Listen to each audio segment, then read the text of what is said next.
Bismillahirrahmanirrahim. Assalamualaikum warahmatullahi wabarakatuh. Selamat, apa kabar anak-anak? Apakah kalian baik-baik saja?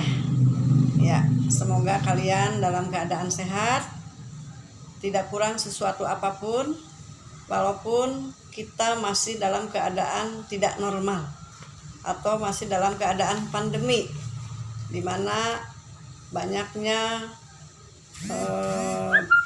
korban akibat COVID-19. Ya, baik, kita bertemu lagi dengan Ibu dalam pelajaran bahasa Indonesia. Ya, anak-anak, coba kalian lihat LKS halaman 5. Ibu akan menjelaskan tentang menganalisis kebahasaan teks laporan hasil observasi.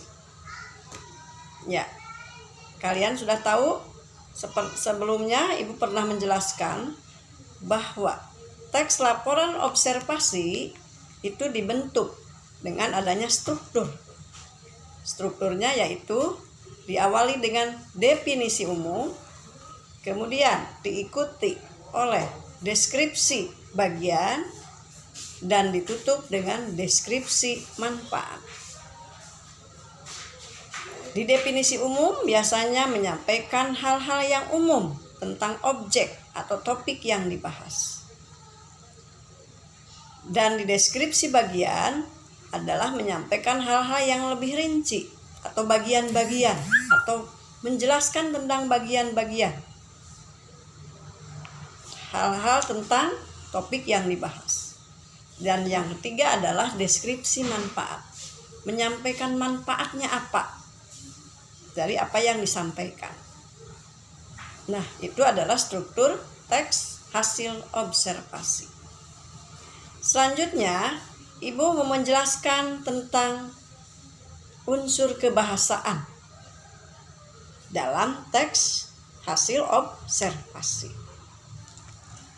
Dalam teks laporan hasil observasi ada unsur-unsur kebahasaan yang harus diperhatikan. Yang pertama, misalnya menggunakan kata atau frasa, verba dan nomina. Nah, menggunakan kata. Jadi ada kata, ada frasa.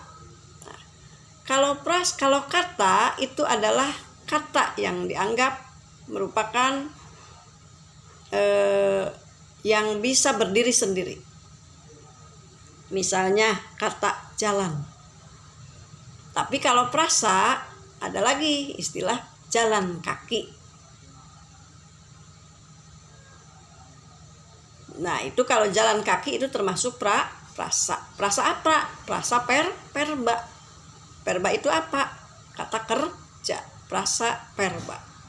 Nah, kalau frasa nomina, nah ada lagi frasa nomina. Misalnya ada kata hewan. Nah, frasanya apa?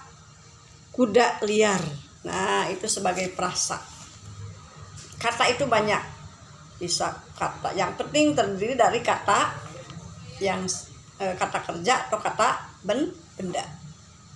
Nah, misalnya dalam teks hasil observasi tentang hewan ada kata komodo. Nah, ada kata kelinci. Kemudian kalau dalam teks hasil observasi misalnya tentang sungai, maka itu ada kata sungai. Nah, itu sungai itu termasuk verba atau nomina. Nah, sungai itu termasuk nomina. Jadi kalau verba adalah kata kerja dan kalau nomina adalah kata benda. Ya, baik, kita lanjutkan. Yang kedua adanya afiksasi. Dalam teks laporan hasil observasi ada yang disebut dengan afiksasi. Apa itu afiksasi? Afiksasi ini adalah kata dasar yang mendapatkan imbuhan baik di awal di tengah atau di akhir. Nah, afiksasi ini bisa disebut dengan prefiks. Prefiks itu awalan, misalnya me dikasih kata dasar tulis ditambah awalan me atau prefiks me, maka menjadi menulis. Nah, itu termasuk afiksasi. Baca, kata dasar baca mendapat awalan me menjadi membaca. Nah, itu juga termasuk afiksasi. Kemudian ada infiks, atau infiks ini adalah sisipan. Sisipan itu biasanya ada L, M, R, atau biasa L misalnya. Ada gelembung, gelembung di sana L. Gemetar M, ada sisipan M. Nah, itu namanya afiksasi juga. Hanya itu afiksasi dengan adanya infiks atau sisipan. Nah, ada lagi konfiks ya. Kalau konfiks itu adalah imbuhan yang terdapat di awal dan di akhir kata. Misalnya maling, kata dasar maling menjadi kemalingan. Ada konfiks kean, kemalingan, ada konspikean. Persatuan, ada konspikean, peran. Nah, itu namanya afiksasi. Yang ketiga, itu adanya kalimat deskripsi dan definisi. Yang bagaimana yang disebut dengan kalimat deskripsi? Kalimat deskripsi adalah kalimat yang menggambarkan objek secara jelas ya. Menggambarkan objek secara jelas, terperinci. Menunjukkan bagian-bagian dalam objek tersebut. Misalnya contoh, batu granit memiliki permukaan yang kasar dan keras. Nah, itu berarti kalimat deskripsi. Atau misalnya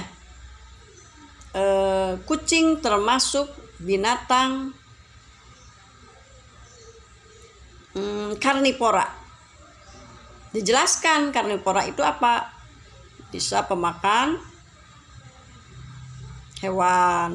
hewan lain. Nah, itu atau bukan kucing termasuk karnivora, ya karnivora juga. Selanjutnya ada kalimat definisi ya. Nah, kalimat definisi ini adalah kalimat yang menjelaskan suatu pengertian. Misalnya kelinci adalah, nah itu cirinya biasanya menggunakan kata adalah, ialah, yaitu, merupakan. Nah, kelinci merupakan, sungai adalah aliran yang besar, yang memanjang, yang mengalir secara terus-menerus dari hulu sumber menuju hilir atau muara. Dari hilir ke muara, salah itu ya. Nah, itu adalah pengertian. Jadi biasanya kalimat definisi ini diikuti dengan objeknya apa? Kelinci adalah, kambing adalah. Nah, itu. Selanjutnya, yang terdapat unsur kebahasaan yang terdapat dalam teks hasil observasi adalah adanya kalimat simpleks dan kalimat kompleks. Nah, bagaimana kalimat simpleks? Kalimat simpleks ini adalah kalimat yang terdiri dari satu struktur kalimat. Jadi kalimat simpleks atau disebut kalimat tunggal. Nah, itu biasanya contohnya misalnya ada subjek, ada predikat, ada objek. Misalnya, ibu memasak nasi. Ibu subjek, memasak predikat, nasi objek. Di dapur, ibu memasak nasi di dapur. Di dapur adalah keterangan. Nah, itu termasuk kalimat simpleks. Dan yang selanjutnya adalah ada kalimat kompleks. Nah, kalimat kompleks adalah kalimat yang terdiri dari dua struktur kalimat atau lebih. Contoh, ibu memasak nasi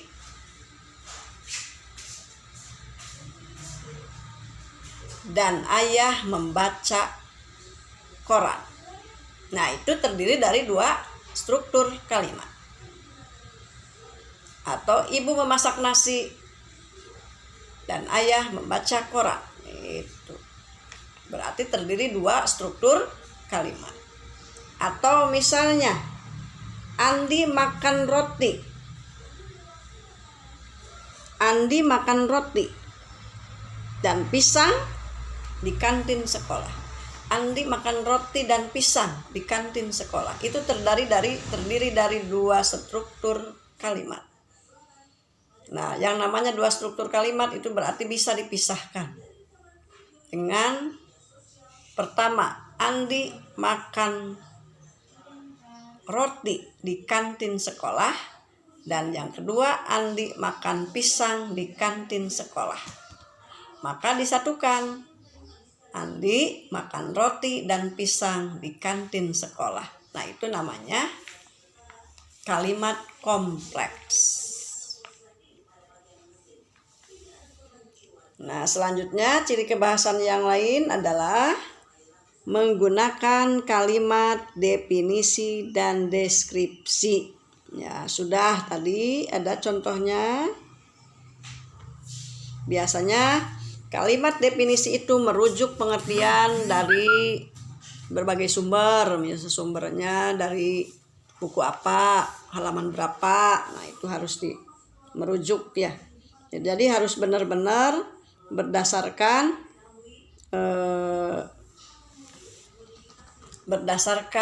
pengertian dari seorang pakar atau rujukan dari buku apa gitu.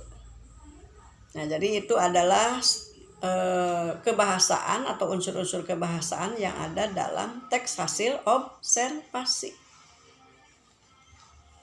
Nah, untuk lebih jelasnya supaya kalian paham, silahkan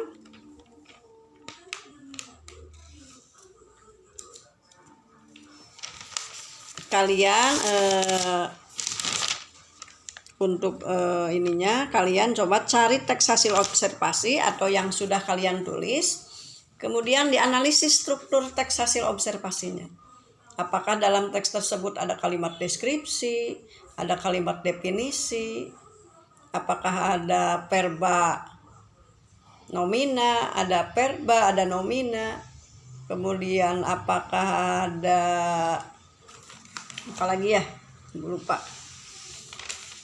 Misalnya apakah ada kalimat simpleks dan kompleks, ya itu. Jadi untuk itu kalian harus latihannya dengan menganalisis struktur teks hasil observasi. Ya, mudah-mudahan kalian memahami apa yang Ibu jelaskan. Setelah itu kalian coba latihan untuk menganalisis teks hasil observasi. Demikian apa yang Ibu sampaikan, semoga bermanfaat. Diakhiri saja dengan billahi taufik wal hidayah. Wassalamualaikum warahmatullahi wabarakatuh.